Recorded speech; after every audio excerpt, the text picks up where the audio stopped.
A family lost in poverty. A father's only dream was to save his family from poverty. But what he didn't know was this. Among those who loved him most, a darkness was growing that would bring about his own end. It all began in a modest house squeezed between crowded markets and ancient temples in the narrow streets of the Gonda region, part of India's Uttar Pradesh state. Rais Sheikh was a quiet but strong young man, known for his diligence since childhood, who tried every means to support his family. His family was poor but honorable. His father worked odd jobs. His mother shouldered the burden of the household. Rais had one desire, to give his children a life he had never known. This thought made him a more mature person, despite his young age. The only ideal in his mind, one day I will start my own family and never let them experience the hardship I have endured. When Rais turned 22, his family decided it was time for him to get married. The arranged marriage system, still common in India, came into play. Then Shahida appeared, a calm, well-mannered, respectful young woman. The first meeting was very brief. When Shahida entered the room with a tray of tea, Ray's family immediately liked her. The two young people had a short conversation in a corner. Even this brief conversation was enough to determine their fate. Ray's and Shahida agreed to marry. And in 2014, the wedding took place. It was the happiest day of Ray's and Shahida's lives. The first years of their marriage were truly peaceful. Ray's worked, came home in the evenings, and Shahida led a quiet life. Then they had two children, first a little girl, then a son. The family was complete, but as the children grew, so did the expenses. Ray's made a big decision to give his children a better future. He would go to Mumbai to find a better job and bring his family with him. This decision was the beginning of a tragedy that no one knew about, and that city would lead this family down an irreversible path. Mumbai, a new life and loneliness for Ray's. Sometimes life seems to be taking you to a better place, but in reality, it is slowly leading you to disaster. When Ray's arrived in Mumbai, he carried with him a brand new hope for both himself and his family. After a grueling 30-hour train journey, he found work in a textile factory store amid the city's hustle and bustle. His diligence was quickly noticed. His boss rented him a small apartment. She lived alone for a while, saved money, and eventually brought Shahida and her two children to live with her. They settled into a small but cozy home in the Ral neighborhood of Dahisar East. At first, this life was like a new beginning for Shahida, but as time passed, the loneliness began to weigh heavily on her. Ray's left for work at 10 in the morning and returned at 9 in the evening. As he earned money, he lost time. Being at home with two children all day had become an unbearable routine for Shahida, and this loneliness, imperceptibly, silently, opened a dangerous void in her heart. It was during those days that Amit Mishra, a 24-year-old security guard who lived on the same street, knocked on her door one day looking for a missing item. It seemed like an innocent neighborly greeting. No one knew that this door was the beginning of a murder. Amit started coming over frequently. First small talk, then long conversations, then phone numbers. And the loneliness inside Shahida gave way to a forbidden closeness. This relationship was ordinary at first. Then it turned into gossip that everyone talked about, until one day it reached Ray's ears. A restlessness rose in Ray's heart, but he hadn't seen anything yet. The next step would change the family's fate forever. Suspicion, conflict, and the first spark. When a family man begins to suspect, the truth has nowhere to hide. The fact that Amit only came to Shahida's house during the day, while Reyes was at work, became the talk of the neighborhood. Why does this man always come when the husband isn't home? What's their relationship? The word spread, grew, and finally reached Ray's. After dinner, Ray's gathered his courage and asked Shahida, "The neighbors say you see Amit often. Is that true?" Shahida angrily denied it. "People have nothing better to do. Amit is just our neighbor." But Rhea's suspicion didn't subside until one day when Shahida came home at an unexpected hour. He saw a familiar silhouette at the door, Amit. He was panicking, running away from the house. Ray's breath caught in his throat. Suddenly, all the pieces in his mind came together. Ray's was furious. That night, all hell broke loose at home. "Stay away from this man. We have 2 children." Shahida cried, apologized, and promised never to see him again. But these words were lies. They remained just words. Shahida continued to secretly meet with Amit. It was no longer a whim. It had turned into an uncontrollable love. Rhea's tired face cooled Shahida's passion, while Amit's attention drew her closer to him. And a dark thought began to take root in Shahida's mind. Reyes must get out of my life. This thought would later turn into a chilling murder that the whole world would talk about. Final warning, and the quietly prepared plan for death. Sometimes what moves silently within a house is betrayal and the whisper of approaching death. Reyes could no longer deny what was happening. Everything was out in the open. He had seen Amit leave the house with his own eyes, heard his wife's lies, and was left in the silence of the betrayal that had fallen upon his home. That night, Reyes had perhaps the most emotional conversation of his life. He forgave Shahida. "Shahida, you will never see Amit again. That is all I ask of you. Protect our family," Shahida said through her tears. "I promise." But this promise was only a temporary consolation that silenced Reyes for the moment. Because Shahida's mind was now completely on Amit.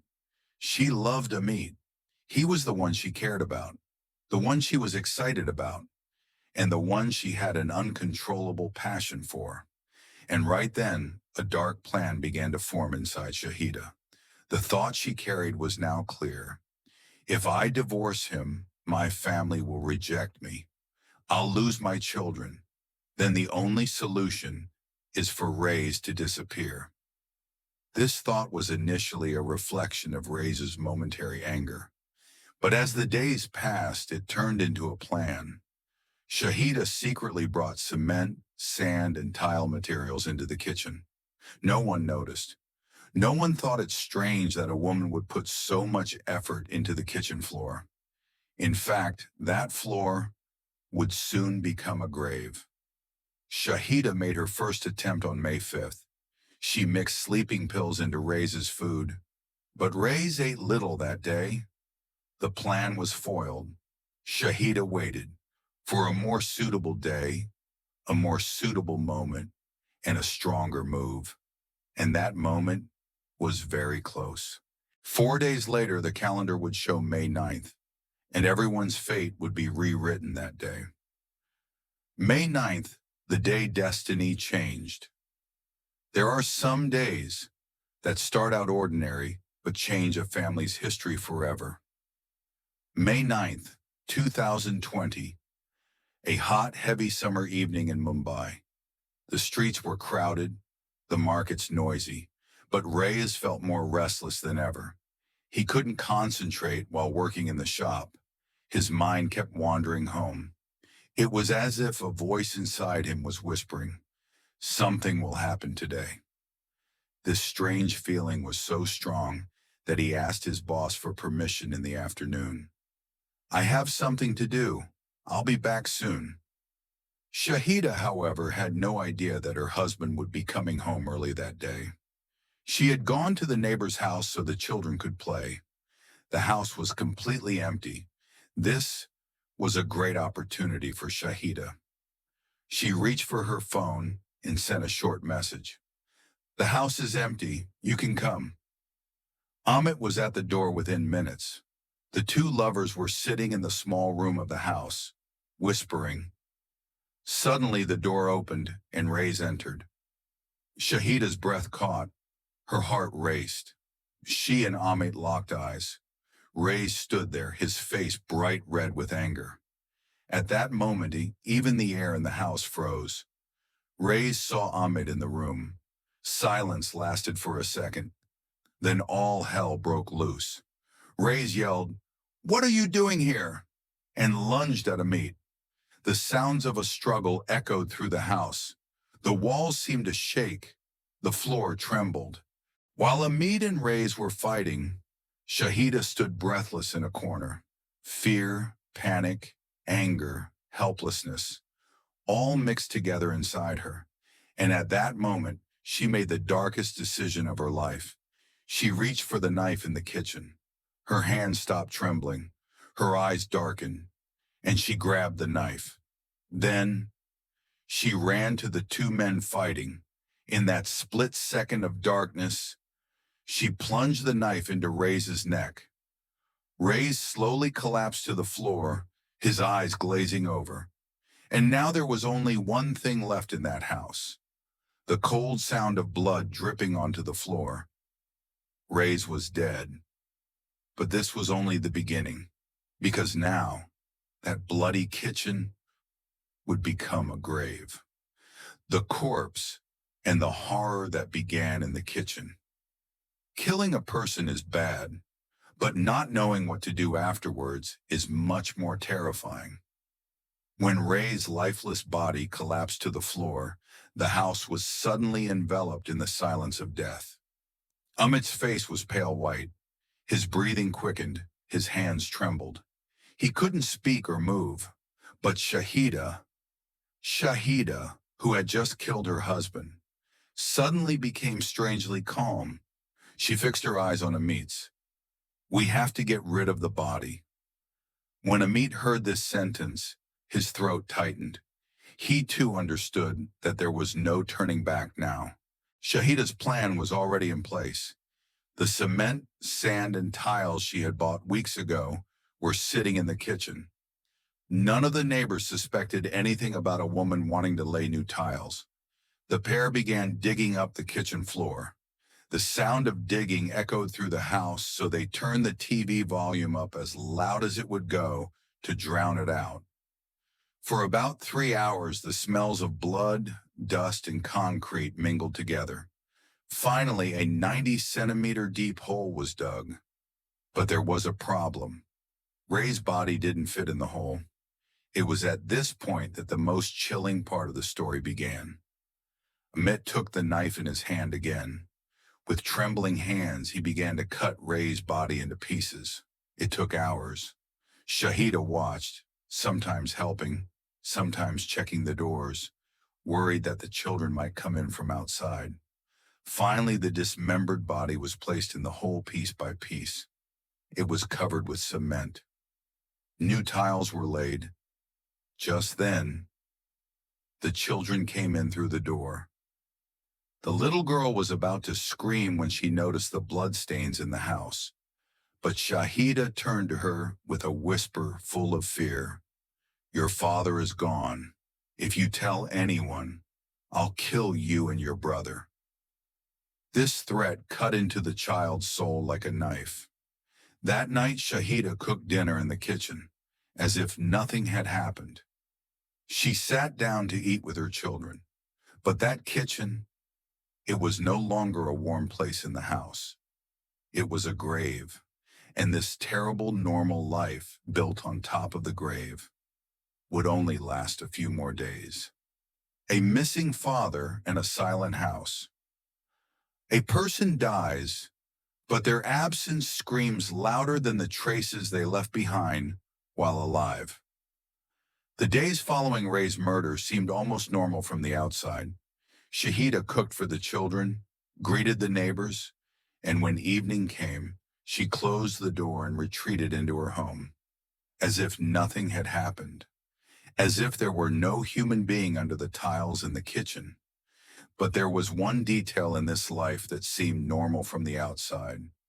Ray's phone was at home. This was incredibly strange. Ray's called his family every evening. He couldn't sleep without hearing his children's voices. But since that day, there had been no calls. 3 days passed. No news. His family in Gonda was also panicking. Ray's always spoke to his mother every other day. This silence was not a good sign. On the fourth day, when his mother called, Shahida answered the phone. In a calm but artificial tone of voice, Ray's left home on May 9th, but he didn't come back. He left his phone at home. These words hit Ray's family like a ton of bricks. They knew their son best. Ray's would never just disappear. He would never leave his phone at home. They couldn't take it anymore. The family's youngest son, Anis, was immediately sent to Mumbai. When he arrived home on May 13, Shahida told him the same story. Your brother went to work. He didn't come back. But Anis's eyes missed nothing. There was a strange atmosphere in the house. It was as if even the walls were hiding a secret. Most of all, the little girl's silence. The child who normally ran to hug her uncle as soon as she saw him was now sitting at the edge of the bed, avoiding eye contact. She wanted to say something, but she seemed too scared to speak. Anis called her brother every day, went to the shop, talked to the boss. What the boss said made the situation even stranger. He came to work on May 9th, but said he was going out in the afternoon. He never came back. This information weighed heavily on Anis's heart, like a stone. Now there was something wrong in that house. Something smelled off. A truth was being hidden. And soon, that truth would explode, because the little girl could no longer bear the price of her silent days. A secret too heavy for a little girl to bear. Sometimes it's not the police who bring the truth to light. It's the pain too big for a child's heart to hold. Anis had been sensing the oddities behind her brother's disappearance for days. The house was quiet. The air was heavy. Shahida's eyes constantly darted around, but most importantly, a shadow of fear that the little girl couldn't express was lurking inside her. On the morning of May 28th, Shahida went out, leaving the children with Anis. There was a slight silence in the house. Just then, the little girl came to her uncle. Her eyes were filled with tears, with a trembling voice. Uncle, my dad, he's not coming back. Anis first thought the child was imagining things, but the little girl continued. Because my mom killed him right in front of my eyes. Anis's blood ran cold. Time stood still. The air inside the house turned icy cold, but the little girl didn't stop. It was as if a switch had been flipped. She stabbed him in the kitchen. Then Uncle Amit came. They buried him. My mother told me, if you tell anyone, I'll throw you in the water. I'll kill your brother too. These words made Anis's knees tremble, but at the same time, they illuminated all the darkness in an instant. There was no longer a missing person. There was a murder, and this murder had been committed before the eyes of the most innocent witness. Anis immediately took both children with her. She ran to the police station. When the girl's statement was taken, even the police were shocked. There was nothing left to hide. If action wasn't taken today, someone else would be silenced. That same afternoon, a police team of 5 to 6 officers set out for that house with Anis and the children. It was around 4 p.m. The door of that house would be open this time for a different purpose, to uncover the truth buried beneath the ground. The dig begins. The secret in the kitchen is revealed. Some houses hold secrets, but some secrets cannot be contained by walls, tiles, or even the ground itself. Around 4 p.m. on the late afternoon of May 28th, The police team arrived at the small house in the Raul neighborhood with Anis and the children. When Shahida opened the door, her face instantly turned pale. Her eyes met Anis's for just a second. That look was guilt in its rawest form. The moment the officers stepped inside, they began searching the house from top to bottom. Closets, underbeds, bathroom, rooms. Every corner was examined meticulously. But at first glance, nothing seemed out of the ordinary. Shahida tried her best to appear calm, acting as if she knew nothing. Just as the police were about to leave, a young officer's eyes caught something in the kitchen. Newly installed tiles, but as if they'd been done in a hurry. Uneven, rough, slightly different in color. The officer turned to Shahida. "Did you have these done recently?" Shahida answered without a moment of hesitation. Yes, that single word set off every alarm bell inside the officer's mind. A digging team was immediately called in. By 5 p.m., the sound of a pickaxe echoed through the kitchen. The television was silent. This time, every single strike was meant to be heard.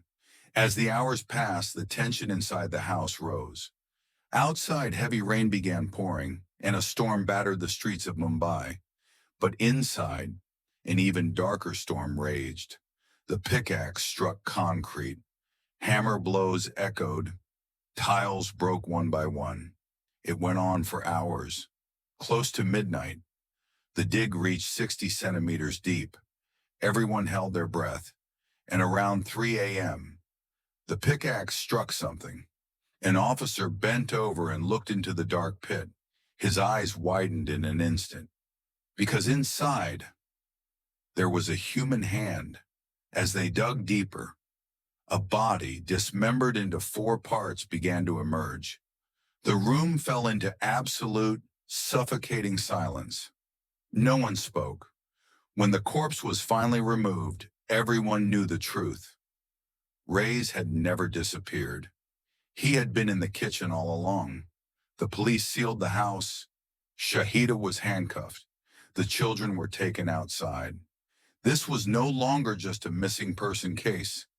It was a murder that would shake all of Mumbai. The confessions begin, the real face of the murder. A human can lie, but the earth never does.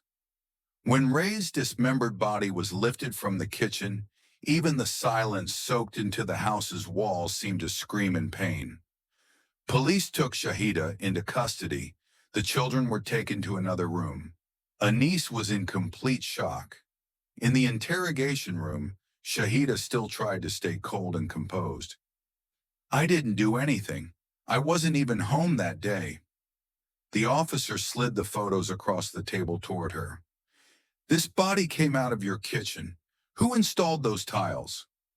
For the first time, the false calm on Shahida's face cracked. Her eyes began to wander. She clutched her hands together. But the real blow came when the little girl's statement was added to the file.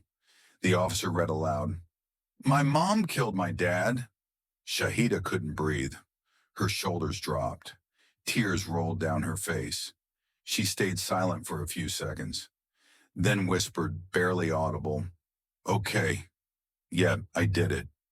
The air in the interrogation room shifted instantly. The weight of the confession fell over everyone. Shahida continued speaking. "I wasn't alone. Amit was there. He helped." That sentence changed the course of the entire investigation. Police immediately went after Amit. He was found hiding in a nearby housing block. When brought to the station, he denied everything at first. "I didn't do anything." But when the officers placed Shahida's confession in front of him, he broke.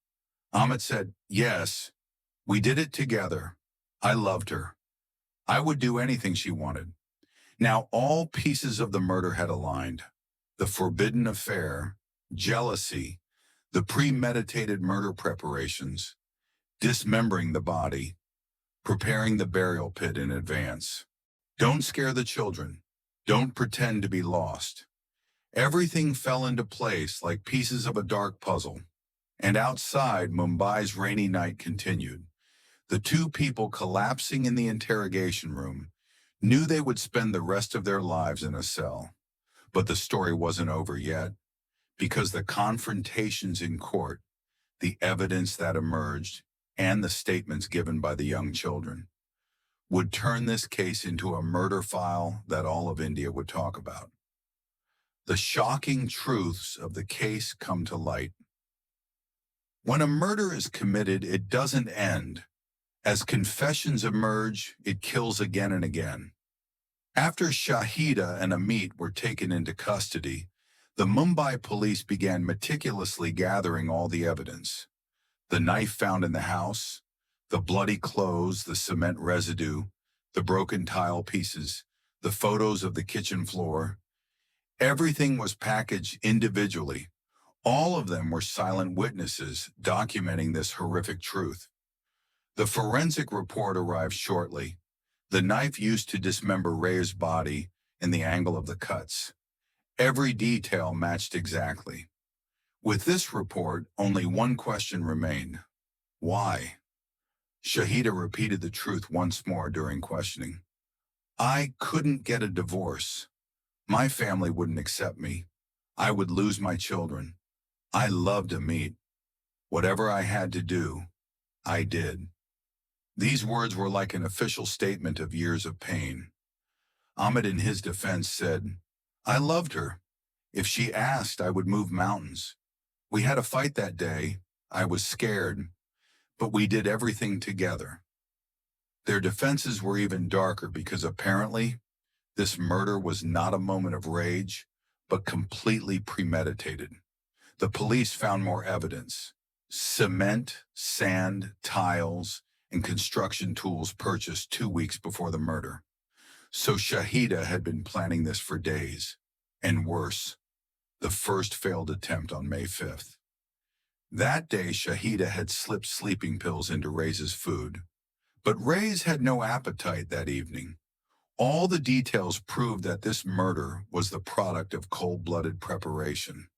As the trial approached, everyone was thinking one thing: a mother. How could she do such a thing? But the real answer would come when they faced each other in the courtroom, because now it was time for the little children's statements. And those statements would reduce everyone in the courtroom to tears. A small voice echoing in the courtroom.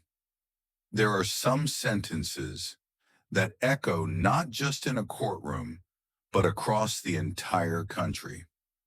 After Shahida and Amit's confessions, the court proceedings began quickly.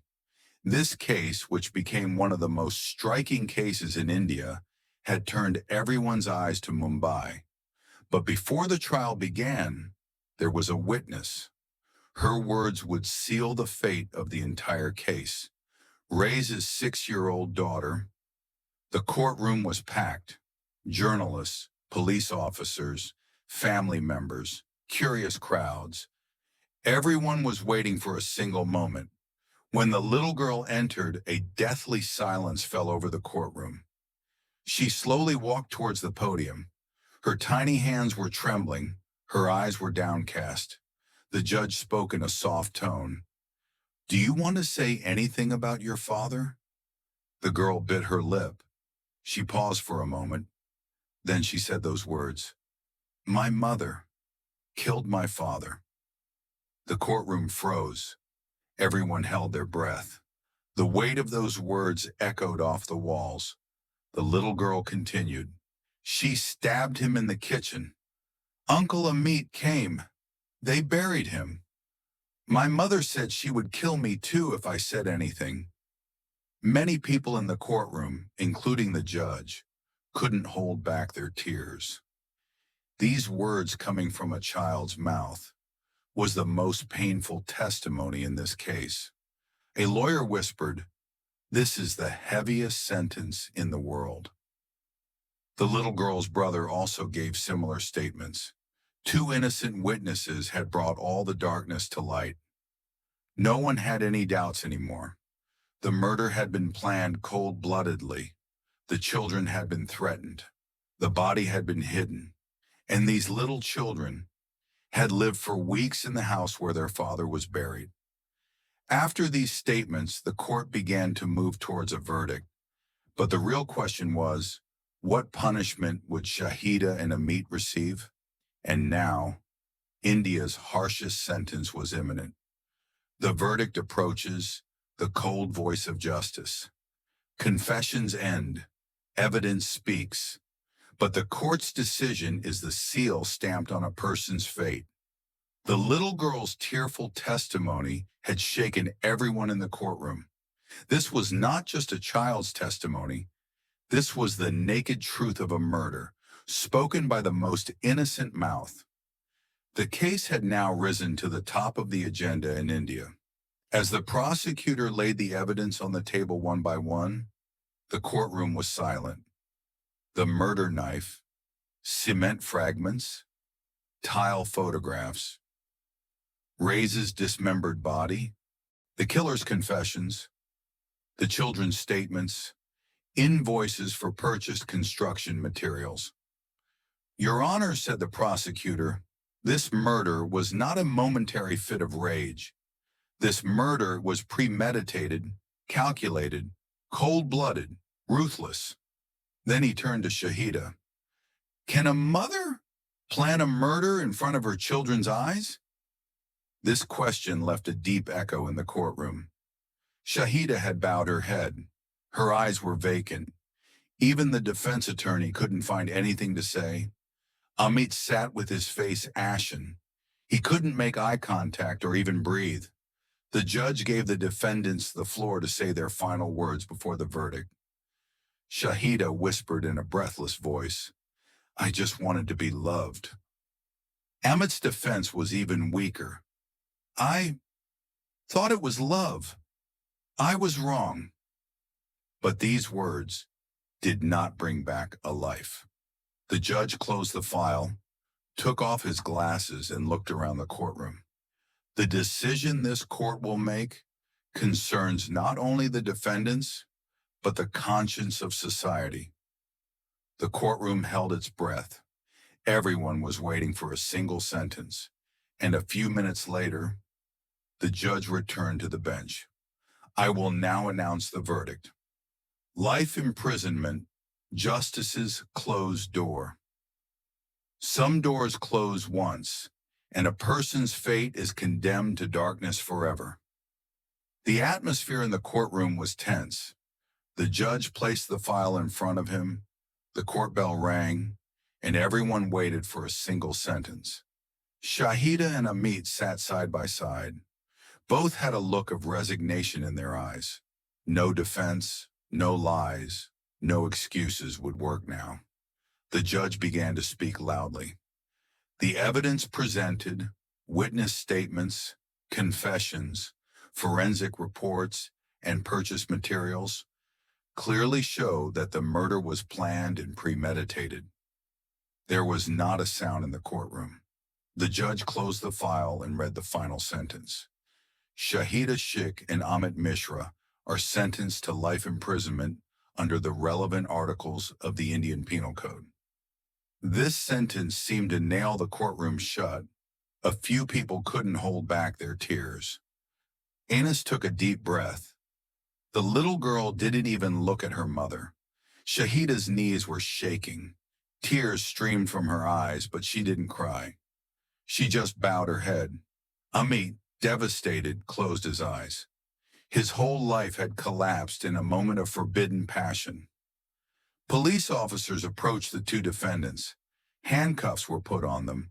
They were slowly lifted to their feet. As the courtroom emptied, the judge said one last sentence. This case is the most painful example of what betrayal and selfishness can do to a person. And that day, justice was served. But this justice would never be enough to repair the broken lives of two little children. As Shahida and Amit were led away behind the courtroom doors toward a dark future, Ray's name was no longer just in a murder file, but was etched in memory as a father's silent cry. Unhealed wounds, the pain of those left behind. Justice is served, but the wounds opened in the hearts of those left behind never fully heal. After the court decision, the courtroom emptied and everyone slowly began to disperse, but there was a much heavier silence in the hearts of those left behind. Ray's sister and niece sat alone in the courthouse corridor, carrying the weight of everything on her shoulders. On one side, her brother's death, on the other, the future of two small children, and on yet another, the terrible sentence echoing in her mind. "Uncle, my mother killed my father." This sentence was engraved on her soul. The elders of the family had been waiting for news of their son in Gonda for days. When the verdict was announced, the sound of a phone call from Mumbai echoed through the house. "Ray's is no more." At that moment, his mother's scream bounced off the village walls. Grief enveloped the house like a nightmare. Ray's father silently collapsed to the floor, and only these words escaped his lips. "He was our life, our child." For a father, the hardest truth was that his son had emerged not from a grave, but from beneath the kitchen floor. On the other hand, Shahida's children were now under the protection of state social services. Nothing could bring back their innocence. The little girl said she never wanted to see her mother's face again. The little boy still couldn't fully comprehend what had happened. The two siblings had to start a new life.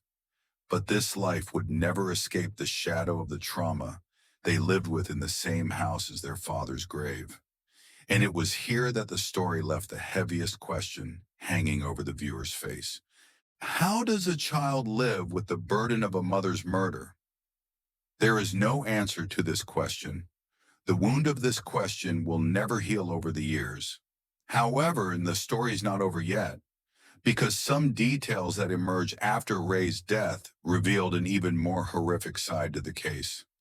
The depths of the plan, the unseen face of murder. The visible part of a murder is just the tip of the iceberg.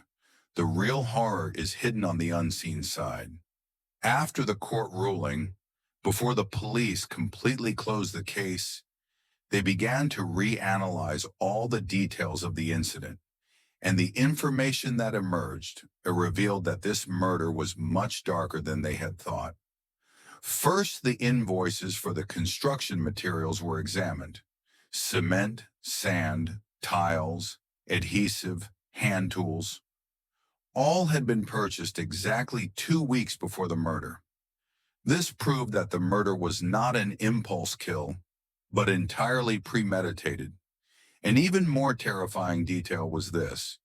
It was confirmed that Shahida had slipped sleeping pills into Ray's food on May 5th, 4 days before the murder. According to the report, Ray's had no appetite that day and didn't eat, so the plan failed. So the incident on May 9th was not a spontaneous fight.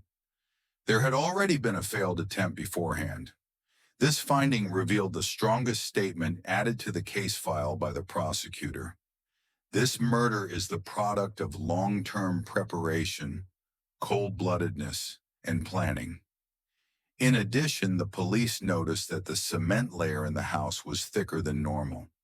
This also indicated that the preparation had been made much earlier. The neighbors' statements revealed another fact. Amit entered Shahida's house at the same time every day, but was never seen in the evenings. Some neighbors even said they had seen Amit leaving the house in a panic. All this information pointed to one truth. Shahida and Amit hadn't just planned to kill Ray's. They had also calculated days in advance how to conceal the murder. One neighbor stated, "We heard arguments, but we never imagined it was this serious." When the police report was completed, one sentence stood out. This incident is not a routine domestic dispute. It is a fully planned and organized murder. Thus, the case once again highlighted a striking truth. When betrayal and passion combine, the darkness within a person can sink so deep that it can fit into the floor of a house. But there was still one forgotten detail in this case, And that detail would reveal an unknown truth about Ray's final hours. Ray's final hours, traces of a silent farewell. Sometimes before a person dies, a voice rises within them. Something will happen today, and unfortunately, that voice is often right. A thorough examination of the police file revealed some details about Ray's final hours before his death. These details laid bare just how tragic and inevitable the event was. When Reyes woke up on the morning of May 9th, he felt an indescribable unease, an inexplicable gloom. It was as if his heart was constricting, his mind warning him, "Go home. Something is wrong today." Even when he went to the shop, this feeling did not leave him. Even his boss at the textile store where he worked noticed Reyes' distraction. At one point, he turned to his boss and said, "I'm not feeling well today. Can I leave a little early?" His boss gave him permission, and Reyes left work in the afternoon. This information completely matched Amit's statement. Amit said, "Shahida called me and said, 'The house is empty.' We didn't know Reyes would come home early." In fact, Reyes coming home early that day was no coincidence. There was another detail that supported this. Reyes had walked towards his house twice that day, then turned back. Neighborhood cameras confirmed this. It was as if he wanted to enter the house, but was hesitant about something. His heart was telling him one thing, but his mind was telling him another. The police also found a small, crumpled piece of paper in Ray's pocket. It contained only one sentence: "We need to talk." Who was this note for? Why did he have it with him? Who was he hiding it from? He probably wanted to talk to Shahida. Maybe he was taking one last step to save their marriage. Maybe he was fighting for his children. But that conversation never happened. Ray's heart raced as he approached the door of the house. All the bad feelings he had felt up until that moment would become reality behind that door. When he opened the door, he saw Amit in the room, and the knot of his fate was cut at that moment. This detail tugged at the heartstrings of all the police officers examining the file. Because Reyes hadn't come home to die, he had returned home to save his marriage. But what he encountered was the cruelest face of fate. And now, as the truth emerged, a question grew. So what did Shahida do after the murder? How did she act normally at home for days? The answer to this question belongs to one of the most chilling parts of the story. Living as if nothing happened, the killer's cold-blooded silence. Some people don't run away after a murder. They turn on the lights in the house, cook dinner, and go on with their lives. That's what was truly terrifying. Lives buried beneath a kitchen. The final word of the story. This is not a murder story. It is a silent testament to how dark humanity can be. When this case closed, it was not just two people whose crimes went unpunished. The pain of a family, the trauma of two children, and the shaken conscience of a community also remained in the shadow of this decision. Reyes was gone. Two small children would grow up without a mother or a father, and Shahida and Amit would spend their entire lives behind bars. Only one question remained. Why would a person do such a thing? This story showed us one truth. Poverty sometimes consumes people. Loneliness poisons the mind. Corrupt passion blurs the line between right and wrong, but no excuse can justify taking a human life. As a father, Reyes wanted only one thing: to provide a better life for his family. He worked, he struggled, he fought, but he was killed by the people he trusted most, in his own kitchen, no less. That's why this is more than just a murder case. It is also a warning. Where betrayal grows, happiness cannot flourish. If a relationship is built on lies and fears, there will be no peace in that home. Only collapse begins there. Ray's silence reminds us, the greatest grave in life is the silence born of betrayal. This murder was solved and closed, but the lesson it left behind will never end. If you've listened this far, for true crime stories like this, don't forget to like the video and subscribe. And remember, the truth is sometimes more terrifying than fiction.